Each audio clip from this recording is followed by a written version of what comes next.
자, 우리 지난 시간까지 뭐까지 공부를 했죠? 은행의 면책 조항 34에서 37조까지 공부를 했고요. 자, 이제 거의 마지막 파트입니다. 신용장의 양도에 대해서 공부를 하도록 할 텐데요. 자, 우선은 양도라는 게 무엇이냐라고 하게 되면은요. 자, 신용장은 뭐다? 이슈잉 뱅크가 지급 책임이 되어가지고 베네피셔리에게 내가 너에게 지급 확약해 줄게. 뭐에 대해서? 서류에 대해서 서류를 일치하는 제시를 하면 지급을 해줄게 라는 약속이 신용장이다. 근데 이 신용장의 권리를 베네피셔리가 다른 사람에게 양도를 하고 싶은 경우가 있다. 어떤 경우냐? 보통 중개무역인 경우다. 해서 중개무역이란 뭐다? 다른 사람한테 물건을 사가지고 내가 중간 차익만 얻고 얘한테 물건을 보내주는 그런 과정이다. 그래서 보통 중개무역은 어떻게 된다? 내가 얘한테서 90원의 물건을 사서 얘한테 받는 돈은 얼마? 100원을 받는 그런 과정이 되겠죠. 근데 100원을 누구한테서? 이슈잉 뱅크한테서 100원을 받기로 지급 확약을 받았는데 이걸 어떻게 하고 싶다? 90원만큼에 대한 서류를 귀찮으니까 네가 제시했으면 좋겠는 거예요. 그래서 어떻게 한다? 신용장에 대해서 서류를 제시하고 받는 돈을 받는 이 권리 자체를 양도하는 것이 바로 신용장의 양도다.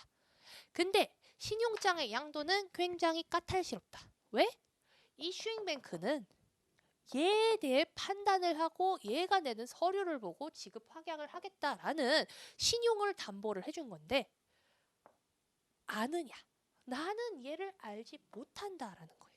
그리고 얘를 알지 못하는데 네 맘대로 신용장 양도를 해가지고 네 맘대로 신용장에 정보를 바꿔놓고 신용장에 조건을 바꿔놓게 되면은 이슈잉뱅크는 손해를 볼 수 있다라는 거죠.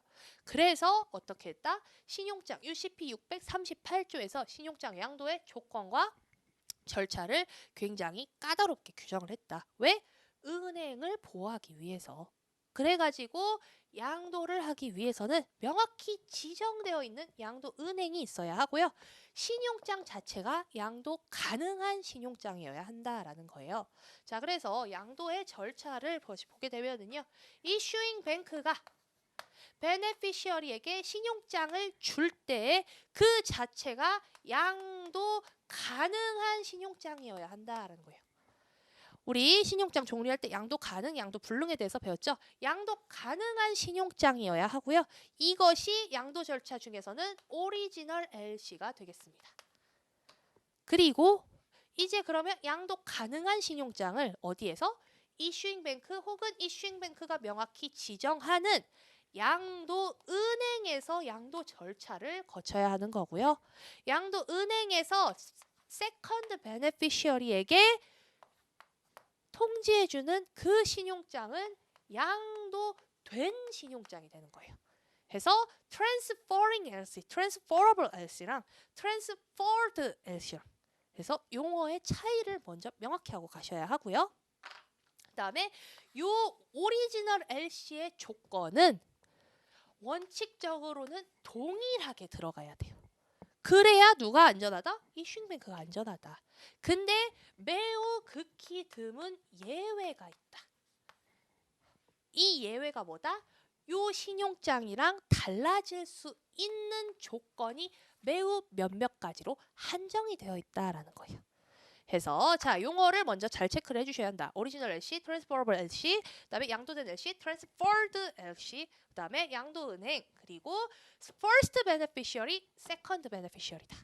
해서 first와 second 요것도 같이 챙겨주셔야겠고요. 요거를 기판으로 해서 우리 38조 하나하나 뜯어보도록 하겠습니다.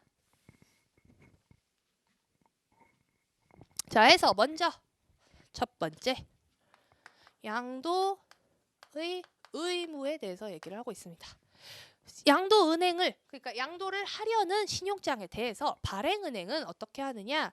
자기가 동의한 범위 내에서만 양도를 하겠다라는 거예요. 양도해주세요 라고 해서 의무가 아니다. 양도는 어때야 한다? 동의한 범위 내에서만. 해서 양도는 가능 불능 여부를 명시를 해줘야 한다. 그래서 관련된 정의 조항이 있는데요. 자, 정의에 뭐뭐가 있느냐? 양도 가능 신용장에 대한 정의가 있고요.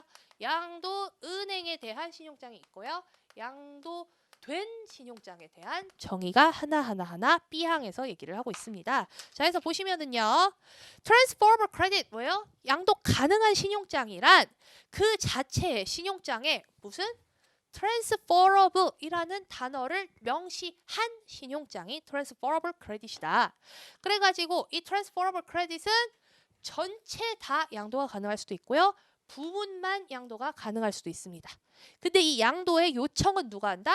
applicant가 아니라 beneficiary가 하는 것이다. 자, 그래서 뭐다? issuing bank가 있고요. 요 beneficiary가 있고 applicant가 있을 때 issuing bank가 beneficiary에게 양도 가능한 신용장을 발행을 하게 되면은요. 누가? 요 beneficiary가 어디에? 트랜스퍼하는 그 뱅크에 요청을 함으로써 발행이 되는 신용장이 바로 transferred LC다. 이렇게 이해를 해주셔야겠습니다. 자, 그래서 발행에 이 양도 신용장 발행의 요청은 누가 한다? beneficiary가 한다. 근데 여기다가 문제 낼 때 applicant 넣을 수도 있다라는 거예요. 그래서 이거 체크 한번 해주셔야겠고요. 그 다음에 양도 은행은 누구냐? 지정은행이 됩니다. 지정은행인데 어떤 지정이에요? 신용장 양도를 하는 지정은행 혹은 자 중요한 게 있어요. 만약에 신용장이 어떠한 은행에서라도 사용이 가능하면은 양도은행은 명확하게 숙권된 은행만이 가능하다. 그리고 추가적으로 이슈잉 뱅크가 있다라는 거예요. 자, 해서 양도은행은요. 첫 번째로 양도를 행하는 은행인데요. 중요한 거는 자유 매입 가능한 신용장에서는요. 숙권이 되어 있어야 하고요. 세 번째로 이슈잉 뱅크 자체가 트랜스퍼링 뱅크로 기능을 할 수가 있습니다. 자, 이거는 왜 튀어나왔느냐? 우리 6조에 가게 되면은요. 6조에서 뭐라고 되어 있어요? 신용장은 어떻게 사용이 가능한지, 어디서 사용이 가능한지를 명시를 해줘야 하는데요. 은행을 명시해 주거나 혹은 애니뱅크에서 사용 가능하다라고 얘기를 할 수 있습니다. 명시된 은행이 있으면요. 그 은행에서 양도를 할 수 있겠지만 애니뱅크다라고 하게 되면은 아무 은행에서는 양도가 가능하냐? 아니다. 애니뱅크 사용 가능하면은요. 명확히 숙권된 양도 은행이 있어야 한다라는 거예요. 이렇게 봐주시면 되겠고요.